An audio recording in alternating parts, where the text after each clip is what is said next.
र पेट्रोलियम पदार्थको आपूर्ति थप सहज र प्रतिस्पर्धी बनाई उपभोक्तालाई प्रतिस्पर्धी एवं सस्तो मूल्यमा आपूर्ति सेवा उपलब्ध गराउन सकिन्छ कि भन्ने असल उद्देश्यले यस विषयका विज्ञहरूबीच पारदर्शी ढङ्गबाट विश्लेषण र छलफल गराई अन्ततः यसै सम्मानित सदनबाट नै पक्ष विपक्षमा समेत व्यापक छलफल पश्चात कानुन निर्माण गराई लागू गर्न सकिने मन्त्रालयको यस सत्प्रयासलाई लिएर यसको सकारात्मक पक्षको जानी वा नजानी ख्यालै नराखी प्रतिपक्ष दलका नेताले गर्नुभएको पूर्णतः आधारहीन भ्रामक एवं राजनीतिक पूर्वाग्रहपूर्ण टिप्पणी स्तरहीन एवं खेदजनक छ। पूर्व प्रधानमन्त्री र प्रमुख प्रतिपक्षी दलको नेता जस्तो जिम्मेवार व्यक्तिबाट सम्मानित सदनको रोस्टम प्रयोग गरेर जनतालाई यति हल्का आधारहीन र झुट्टा सन्देशहरू सम्प्रेषण गर्नु प्रतिपक्षी दलको नेतालाई आरोप पुष्टि गर्न म चुनौती मान्य मन्त्री एकछिन रोकिनुस्। स्तरहीन गाली गलौजको शब्दावली प्रयोग गर्न नपाइने व्यवस्था हुँदाहुँदै प्रमुख प्रतिपक्षी दलको नेता संवैधानिक परिषदको सदस्यले यहाँ व्यक्त गरेको कुरा रेकर्ड खोलेर हेरियोस्।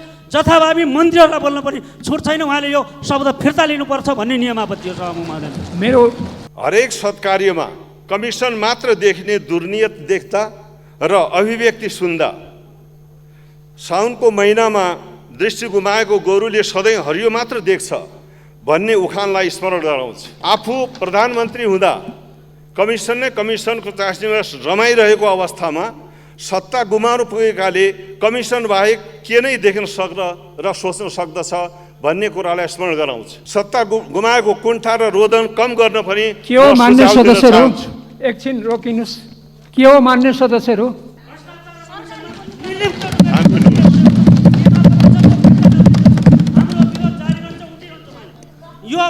तपाईहरु बस्नुस्। मेरो ध्यान आकर्षण भएको छ, बस्नुस्। मन्त्रीजी अगाडि जानुस्। हामी विरोध गरिरहन्छौँ। यो गम्भीर आपत्तिजनक र यो आरोप उहाँले फिर्ता लिनुपर्छ। जथाभावी बोल्न मन्त्रीलाई छुट छैन। धन्यवाद। मन्त्रीले जथाभावी बोल्न छुट छ। यो संसदीय समिति छानबिन होस्। हामी तयार छौँ, हिजोको पनि आजको पनि जथाभावी बोल्ने कमिसन कार्य मन्त्रीले बोल्न यो अधिकार छैन। बस्नुस् बस्नुस्, संयमित हुनुस्, सम्हालिनुस्। संसदीय दलको नेतालाई पूर्व प्रधानमन्त्रीलाई जुन किसिमको आरोप लगाएर उहाँले यहाँ बोल्नु भएको छ ती शब्दहरू यो रेकर्डबाट नहटाइकन नेकपा एमाले यसबाट पछाडि हट्न सक्दैन। हामी सभामुखज्यूलाई आग्रह गर्न चाहन्छु, अगाडि बोल्ने मान्यज्यूले पनि भनिसक्नु भएको छ, ती शब्दहरू फिर्ता लिनुपर्छ, रेकर्डबाट हटिनुपर्छ, अनि मात्र यो सदन अगाडि बढ्न सक्छ। जथाभावी बोल्ने थलो होइन, यो संसद भनेको जनताका आवाजहरू बोल्ने थलो हो। यहाँ एकले अर्कालाई अनावश्यक आरोप लगाउने ठाउँ होइन। प्रमुख प्रतिपक्षी दलको नेतालाई अप्रमाणित जुन आरोप लगाउनु भएको छ, असंसदीय आरोप लगाउनु भएको छ असंसदीय भाषामा, त्यो कुराको चुनौतीका साथ हामी भन्छौँ विगत र अहिलेसम्मको मूल्य समायोजनको निम्ति यो संसदीय समिति छानबिन गरेर कठघरामा मन्त्रीलाई पनि उठाओस्। हामी छानबिनमा तयार छौँ। हाम्रो बारेमा पनि छानबिन हुन हामी तयार छौँ। मन्त्रीजी तयार हो कि होइन? सम्मानीय सभामुख, यो कुरा चाहियो। कुन आधारमा बनियो? नेपाल आयल निगमलाई खारेज गरिएर कमिसन खाएर आधा कमिसन खायो, आधा कमिसन बाँकी छ भन्ने जस्ता झुटा निराधार पूर्वाग्रही नै हो त्यो अभिव्यक्ति। र त्यो अभिव्यक्ति प्रतिपक्षी दलको नेताले आधारहीन र झुटा आरोप लगाएको छ। यो आरोप खेदजनक छ र यसको हामी विरोध गर्छौँ। नेपाल आयल निगमलाई खारेज गरेर कमिसन आधा खाइसक्यो, आधा खानु बाँकी छ भन्ने कुन आधारले भनेको? यसको जवाब चाहिँ म उहाँहरूलाई चुनौती दिन चाहन्छु। यदि कमिसन खाएको सत्य आरोप हुन्छ भने यो चुनौती छ। मैले यो भन्न किन नपाउने? निराधार र झुटा आरोप लगाउन त्यो तहको नेताबाट पाइँदैन। यो मेरो टिप्पणी हो।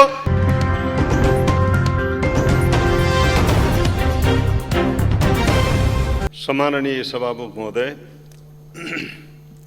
केही दिन यता विशेषतः रुस युक्रेन युद्धका कारण विश्व बजारमा पेट्रोलियम पदार्थको चरम अभाव भएको र पेट्रोलियम पदार्थको अन्तर्राष्ट्रिय मूल्यमा अप्रत्याशित वृद्धि भइरहेको कारण नेपालमा पनि बाध्यात्मक रूपमा मूल्य वृद्धि गर्नु परेको हो।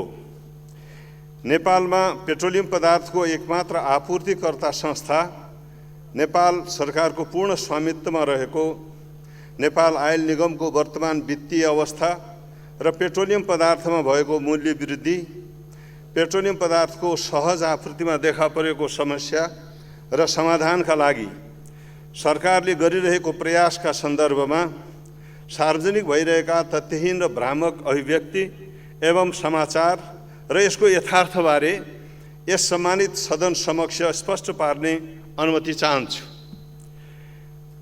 सन् 2074 नेपाल र भारत सरकार बीच भएको निर्णय अनुसार दुवै देशका सरकारी कम्पनीहरू बीच पेट्रोलियम पदार्थ खरिद बिक्री गर्ने सम्झौता भए अनुरूप नेपाल आयल निगमले पेट्रोलियम पदार्थ अन्तर्राष्ट्रिय बजार मूल्य अनुरूप इन्डियन आयल कर्पोरेसनसँग खरिद गर्ने गरेको छ। पछिल्लो पेट्रोलियम पदार्थ खरिद सम्झौता सन् 2022 को मार्च 31 सम्पन्न भएको छ। नेपाल आयल निगमले आर्थिक वर्ष 2077-78 पेट्रोल, डिजल, मट्टीतेल र हवाई इन्धन गरी कुल 2 अर्ब 38 करोड लिटर तथा एलपी ग्यास 4,78,000 मेट्रिक टन खरिद गरिएको छ र सो बापत इन्डियन आयल कर्पोरेसनलाई 1 खर्ब 58 अर्ब भुक्तानी गरेको छ। चालू आर्थिक वर्षको जेठ महिनाको पहिलो हप्तासम्ममा करिब 2 खर्ब 57 अर्बको पेट्रोलियम पदार्थ आयात भइसकेको छ, जुन गत आर्थिक वर्षको भन्दा पछिल्लो 10 महिनामा झन्डै 1 खर्ब बढीको आयात भएको अवस्था छ। नेपाल आयल निगमलाई मे 16, 2022 मा प्राप्त नयाँ खरिद मूल्य तथा नेपाल आयल निगमले यही जेठ 9 गतेदेखि लागू हुने गरी गरेको मूल्य समायोजन पश्चात पनि पेट्रोलमा रु 14.64 पैसा प्रति लिटर घाटा रही मासिक रु 2 अर्ब घाटा, डिजेलमा रु 26.82 पैसा प्रति लिटर घाटा रही मासिक 3 अर्ब 39 करोड घाटा र एलपी ग्यासमा 879 रुपियाँ 75 पैसा प्रति लिटर घाटा रही मासिक 2 अर्ब 92 करोड घाटा तथा तेल, मट्टीतेल र हवाई इन्धनमा मासिक रु 60 करोड नाफा रही सबै नाफा र घाटा मिलाउँदा हाल मासिक रूपमा निगम रु 6 अर्ब 71 करोड घाटामा सञ्चालित रहेको छ। चालू आर्थिक वर्षको हालसम्म नेपाल आयल निगमलाई करिब 47 अर्ब घाटा भइसकेको छ। नेपाल आयल निगमले इन्डियन आयल कर्पोरेसनलाई हाल रु 22 अर्ब 40 करोड रुपियाँ तिर्न बाँकी छ। सम्माननीय सभामुख महोदय, पेट्रोलियम पदार्थको मूल्यमा भएको वृद्धिका कारण सर्वसाधारणलाई पर्न गएको असुविधालाई ध्यानमा राख्दै सरकारद्वारा हाल पेट्रोलियम पदार्थमा लगाइँदै आएको कर समायोजन गरेर मूल्य घटाउने र उपभोक्तालाई राहत प्रदान गर्ने प्रस्ताव 2079-2-10 को मन्त्रीपरिषदबाट पारित भएको र कर समायोजनका सम्बन्धमा अर्थ मन्त्रालयमा गृह कार्य भइरहेको विषय जानकारी गराउन चाहन्छु।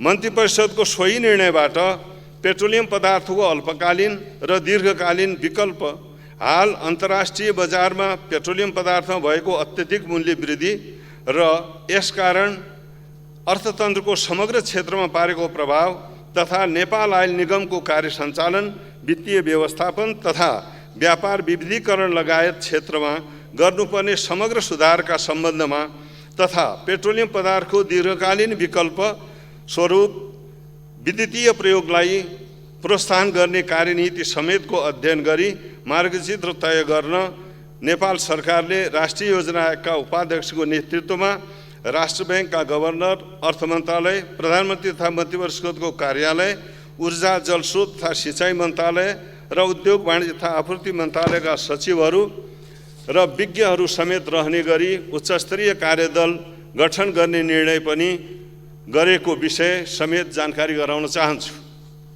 पेट्रोलियम पदार्थको खपतलाई घटाउँदै सवारी साधन तथा खाना पकाउने प्रयोजनमा विद्युतको उपयोगलाई बढाउने तथा सर्वसाधारण जनताले खाना पकाउने ग्यासको उपभोग कम गर्ने र विद्युतको उपयोगमा प्रोत्साहन गर्न विद्युतको महसुलमा सहुलियत प्रदान गरी गरिबीको रेखामुनि रहेका उपभोक्ता एवं विद्यार्थी वर्गलाई विशेष सहुलियतको कार्यक्रमको तयारीमा सरकार क्रियाशील रहेको जानकारी पनि म गराउन चाहन्छु। सम्मानीय सभामुख महोदय, सरकारले नेपाल आयल निगमलाई निजीकरण गर्न लागेको भन्ने विषय पूर्णतः आधारहीन, भ्रामक र असत्य रहेको र आयल निगमलाई निजीकरण नभई प्रशासनिक, वित्तीय एवं व्यवस्थापकीय रूपमा सुधार गरी चुस्त दुरुस्त राख्दै प्रतिस्पर्धी बनाउने विषयमा अध्ययन भइरहेको जानकारी गराउन चाहन्छु। पेट्रोलियम पदार्थको आपूर्तिलाई सहज र प्रतिस्पर्धी बनाउन नेपाल आयल निगमका साथै निजी क्षेत्रलाई समेत आपूर्तिमा सहभागी गराउने विषयमा पनि आवश्यक सुझाव पेश गर्न राष्ट्रिय योजना आयोगका उपाध्यक्षको संयोजकत्वमा गठित कार्यदललाई कार्यादेश दिइएको छ। नेपाल आयल निगमको विकल्प खोज्न थालेको वा निजी क्षेत्रलाई पेट्रोलियम पदार्थको सम्पूर्ण कारोबार सुम्पिन लागेको भन्ने कुरामा कुनै सत्यता नभएको समेत पुनः स्पष्ट गर्न चाहन्छु। नेपाल आयल निगमको भविष्य र नेपालमा पेट्रोलियम पदार्थको सहज आपूर्ति र दिगो व्यवस्थापनका बारेमा सरकार सचेत छ। सरकारद्वारा गठित उच्चस्तरीय अध्ययन कार्यदलको सिफारिस एवं सुझावका आधारमा नेपाल आयल निगमलाई उत्तरदायी र प्रतिस्पर्धी बनाउने, जनतालाई अहिलेको भन्दा सहज र सस्तो मूल्यमा पेट्रोलियम पदार्थ उपलब्ध गराउने भन्ने विषयमा पारदर्शी एवं जिम्मेवारीपूर्वक सम्बद्ध सबै पक्षसँग पर्याप्त परामर्श र छलफल गरी उच्चस्तरीय कार्यदलको सुझाव अनुरूप यसै सम्मानित सदनमा नै आवश्यक कानुन निर्माण गरेर देश र उपभोक्ताको हितमा उपयुक्त र दीर्घकालीन समाधान खोजिने व्यवहार समेत म अनुरोध गर्न चाहन्छु। सम्मानीय सभामुख महोदय, हिजो मात्रै यस गरिमामय संसदमा प्रमुख प्रतिपक्षी दलका नेताले सरकारको नीति तथा कार्यक्रमको छलफलमा सहभागी हुनुहुँदै व्यक्त गर्नुभएको कतिपय टिप्पणीहरूप्रति नेपाल सरकारको र यस मन्त्रालयको गम्भीर ध्यानाकर्षण भएको छ। देशभित्र पेट्रोलियम पदार्थमा निरन्तर बढ्दो मूल्य वृद्धि र आपूर्तिमा देशले भोग्दै आएको असहज अवस्थामा दीर्घकालीन सुधार गर्ने उद्देश्यले पेट्रोलियम पदार्थको आपूर्तिमा क्रियाशील सरकारको स्वामित्वमा रहेको एकमात्र संस्था नेपाल आयल निगमलाई प्रशासनिक, वित्तीय र व्यवस्थापकीय सुधार गर्दै आपूर्तिमा सबल र सक्षम गराउने र पेट्रोलियम पदार्थको आपूर्तिलाई थप सहज र प्रतिस्पर्धी बनाई उपभोक्तालाई प्रतिस्पर्धी एवं सस्तो मूल्यमा आपूर्ति सेवा उपलब्ध गराउन सकिन्छ कि भन्ने असल उद्देश्यले यस विषयका विज्ञहरूबीच पारदर्शी ढङ्गबाट विश्लेषण र छलफल गराई अन्ततः यसै सम्मानित सदनबाट नै पक्ष विपक्षमा समेत व्यापक छलफल पश्चात कानुन निर्माण गराई लागू गर्न सकिने मन्त्रालयको यस सत्प्रयासलाई लिएर यसको सकारात्मक पक्षको जानी वा नजानी ख्यालै नराखी प्रतिपक्ष दलका नेताले गर्नुभएको पूर्णतः आधारहीन, भ्रामक एवं राजनीतिक पूर्वाग्रहपूर्ण टिप्पणी स्तरहीन एवं खेदजनक छ।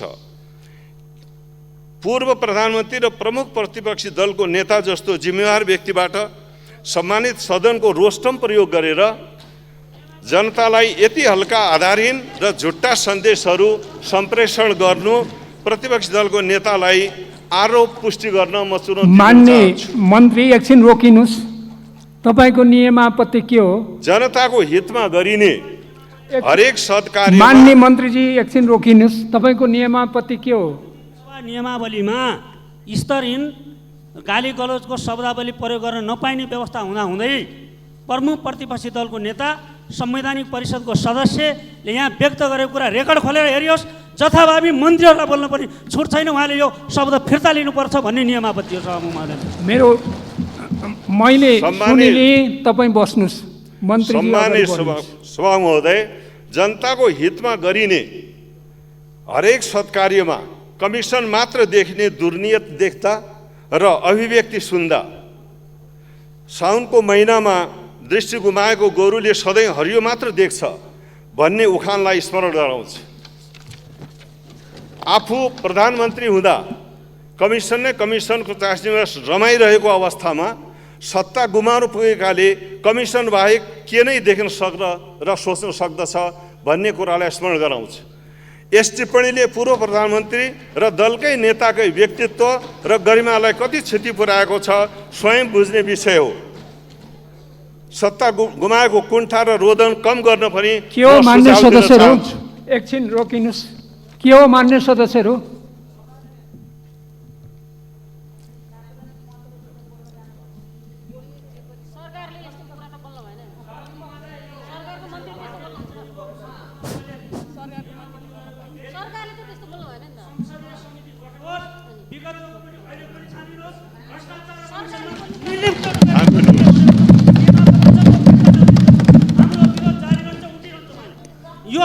तपाईँहरू बस्नुहोस्।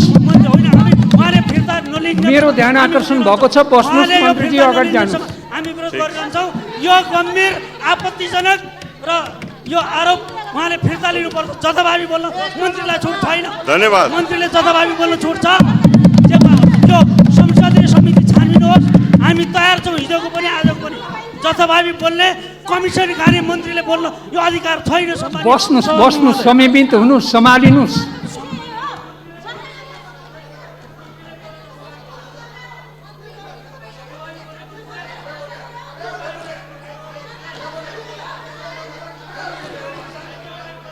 मान्य सदस्यहरू सम्हालिनुहोस्, बस्नुहोस्। एकजनाले बोल्नुहोस्। विशाल भट्टराई। सम्माननीय सभामुख महोदय, आज विशेष समय लिएर एकजनाले बोल्नुहोस्। विशेष समय लिएर माननीय मन्त्रीज्यूले जे जस्ता भाषा यहाँ प्रयोग गर्नुभयो, हामी विगतमा संसदमा केही समय नेकपा एमाले संसदमा आफ्नो विरोध जनाइरहेको थियो। विरोध जनाइरहेका बखतमा धेरै माननीयहरूले हामीलाई भन्नुभयो कि नेकपा एमालेको अवरोधका कारणले संसदको गरिमा घट्यो, संसदमा जनताका आवाजहरू उठाउन पाइएन, त्यसकारण संसद चलाउनु पर्छ भनेर धेरैले आग्रह गर्नुभयो। हामीले आफ्ना मागहरू धेरै यहाँहरूको बिचमा बाहिर सार्वजनिक रूपमा र यहाँ पनि राख्यौँ, तर ती पुरा नहुँदै पनि हामीले संसदको गरिमा बचाउन र हाम्रा आवाजहरूलाई केही समय थाँती राखेर भए पनि यो संसद चलाउँ, संसदको गरिमा बढाउँ भनेर भन्यौँ। तर आज स्वयं माननीय मन्त्री रोस्टममा गएर प्रमुख प्रतिपक्षी दलको नेतामाथि गम्भीर खालका आक्षेपहरू लगाउँदै एउटा सडकमा पनि बोल्न नमिल्ने भाषा यहाँ प्रयोग गरेर अप्रमाणित कुरा गरेर मन्त्रीको आफै गरिमा मात्रै घटाउनु भएको छैन, यो संसदको पनि गरिमा घटाउने काम गर्नुभएको छ। र म आग्रह गर्न चाहन्छु, नेकपा एमाले भनेको यो देशको सबभन्दा ठुलो पार्टी, संसदको सबभन्दा ठुलो पार्टी, प्रमुख प्रतिपक्षी दलका प्रमुख नेतालाई, संसदीय दलको नेतालाई, पूर्व प्रधानमन्त्रीलाई जुन किसिमको आरोप लगाएर उहाँले यहाँ बोल्नु भएको छ, ती शब्दहरू यो रेकर्डबाट नहटाइकन नेकपा एमाले यसबाट पछाडि हट्न सक्दैन। हामी सभामुखज्यूलाई आग्रह गर्न चाहन्छु, अगाडि बोल्ने मान्यज्यूले पनि भनिसक्नु भएको छ, ती शब्दहरू फिर्ता लिनुपर्छ, रेकर्डबाट हटिनुपर्छ, अनि मात्र यो सदन अगाडि बढ्न सक्छ। जथाभावी बोल्ने थलो होइन, यो संसद भनेको जनताका आवाजहरू बोल्ने थलो हो। यहाँ एकले अर्कालाई अनावश्यक आरोप लगाउने ठाउँ होइन। त्यसो भएको हुनाले यो संसदले उहाँले जुन आरोप लगाउनु भएको छ, छानबिन एउटा समिति निर्माण गरौँ, समितिले जे ठहर गर्छ त्यो नेकपा एमाले हाम्रो दल स्वीकार गर्न तयार छ। अन्यथा जे पायो त्यही बोलेर मन्त्रीले आफ्नो गरिमा घटाउने र मन्त्रीले आफ्नो इज्जतलाई दाउमा राखेर संसदको रोस्टममा जथाभावी मनपरी शब्द प्रयोग गर्न पाइँदैन। सभामुखज्यूले यी शब्दहरूलाई हेरेर रेकर्डबाट हटाइयोस् र संसदीय छानबिन समिति गठन होस् भनेर म माग गर्न चाहन्छु। धन्यवाद। मान्य सदस्यहरू, तपाईँले भनिसक्नु भएको छ, ती कुराहरू हेरेर विचार गरेर गर्ने भन्नुभएको छ। म हेर्छु, विचार गर्छु र गर्छु।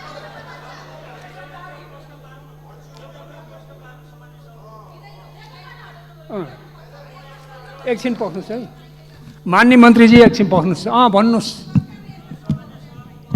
खास गरिकन माननीय मन्त्रीज्यूले जे कुरा भन्नुभएको छ त्यसमा नेकपा एमाले संसदीय दल के कुरामा प्रश्न छ भने विगतको र अहिलेको 1 गते र 9 गते जबकि 15 दिनमा मूल्य समायोजन हुन्छ, जानकार नभएका मन्त्रीले जथाभावी बोलेर संवैधानिक परिषदको सदस्य प्रमुख प्रतिपक्षी दलको नेतालाई अप्रमाणित जुन आरोप लगाउनु भएको छ, असंसदीय आरोप लगाउनु भएको छ असंसदीय भाषामा, त्यो कुराको चुनौतीका साथ हामी भन्छौँ विगत र अहिलेसम्मको मूल्य समायोजनको निम्ति यो संसदीय समिति छानबिन गरेर कठघरामा मन्त्रीलाई पनि उठाओस्। हामी छानबिनमा तयार छौँ, हाम्रो बारेमा पनि छानबिन हुन हामी तयार छौँ। मन्त्रीजी तयार हो कि होइन? सम्मानीय सभामुख, यो कुरा चाहियो। 1 अर्को कुरा माननीय मन्त्रीज्यूले जो आपत्तिजनक शब्द प्रयोग गर्नुभएको छ उहाँले फिर्ता नलिनेसम्म हामी यो हाउसमा अवरोधको रूपमा यो हामीले जो विरोध छ जारी रहन्छ।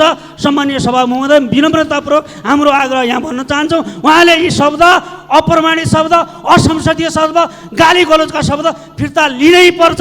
जबसम्म लिनुहुन्न हाम्रो विरोध जारी रहन्छ। सम्मानीय सभा महोदय, यो पनि म जानकारी गराउन चाहन्छु। विपक्षी दलका प्रमुख सचेतकले भन्नुभएको छ कि त्यो रेकर्ड हेरेर विचार गरेर उचित निर्णय लिनका लागि मैले त्यसको लागि रुलिङ गरिसकेको छु र मेरो ध्यान आकर्षण भएको छ र अब मान्य मन्त्रीलाई नै ध्यान आकर्षण गराउँछु, आफ्नो बनाइराख्नका लागि गर्छु। तपाईँहरू बस्नुहोस्। सम्मानीय सभा महोदय, मैले आफ्ना विषयहरू राखिसकेको छु र एउटा विषय उहाँले हाम्रो माननीय एकजना बोल्नलाई समय दिइसकेको छु, एकजनाले बोलिसक्नु भएको छ। उहाँले बोलेकै अनुसार प्रमुख सचेतकले भनेअनुसार त्यो रेकर्ड हेरेर विचार गरेर उचित एकजना बोल्नुहोस्। एकजना म क्लियर गर्छु। मान्य मन्त्रीजीको नि मैले ध्यान आकर्षण गराइसकेपछि सभामुख तपाईँहरूले माग गर्नुभएको छ त मन्त्रीजीको भनाइ के हो भनेर। मन्त्रीजीको भनाइ त सुन्नु पर्यो नि। सम्मानित सभा महोदय, मलाई अनुमति पाएको हो। सभा महोदय, अगाडि बढोस् बैठक। सबभन्दा पहिला रेकर्डबाट हटाइयो सभामुखज्यू। सुन्नुहोस्, एकछिन सुन्नुहोस्। तपाईँहरूले आफैले माग गरेको मन्त्रीजीको भनाइ के हो भनेर चाहिँ भन्नुभएको छ भने मन्त्रीजीले आफ्नो भनाइ राख्न पाउनु पर्यो नि।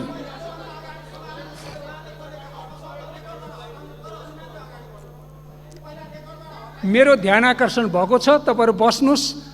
तपाईँले भनेअनुसार नै तपाईँकै भनाइलाई मैले चाहिँ के भने माने र म त्यो रेकर्ड हेर्छु र विचार गरेर उचित निर्णय लिन्छु, निष्कर्षमा पुग्छु।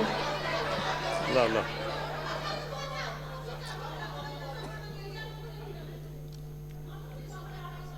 मान्य मन्त्रीजी अगाडि बढ्नुहोस्। सम्माननीय सभा महोदय, माननीय सांसदहरूको एउटा जिज्ञासा, माननीय सांसदहरूले जिज्ञासा जुन राख्नु भएको छ, हिजो मात्रै हामी संसदमा रहँदा नेपाल आयल निगमलाई खारेज गरेर कुन आधारमा भनियो नेपाल आयल निगमलाई खारेज गरिएर कमिसन खाएर आधा कमिसन खायो, आधा कमिसन बाँकी छ भन्ने जस्ता झुटा निराधार पूर्वाग्रही नै हो त्यो अभिव्यक्ति। र त्यो अभिव्यक्ति प्रतिपक्षी दलको नेताले आधारहीन र झुटा आरोप लगाएको छ। यो आरोप खेदजनक छ र यसको हामी विरोध गर्छौँ। यो आपत्तिजनक छ, यो आधारहीन छ, झुटा छ र पूर्वाग्रही छ। मैले यति मात्रै भनेको छु। यो यसकारण भनेको छु कि प्रतिपक्षी दलको नेता जस्तो गरिमामय पदको गरिमा बाँच्यो कि सकियो, यो उहाँले पनि बुझ्ने कुरा हो। म यसका प्रति मेरो टिप्पणी छ र मन्त्रालयको टिप्पणी छ। उहाँले आधारहीन ढङ्गले हाम्रो नेपाल आयल निगमलाई खारेज गरेर कमिसन आधा खाइसक्यो, आधा खानु बाँकी छ भन्ने कुन आधारले भनेको? यसको जवाब चाहिन्छ, यसको जवाब चाहिन्छ। निराधार कुरा गर्न मिल्दैन। म उहाँहरूलाई चुनौती दिन चाहन्छु। यदि कमिसन खाएको सत्य आरोप हुन्छ भने यो चुनौती छ। मैले यो भन्न किन नपाउने?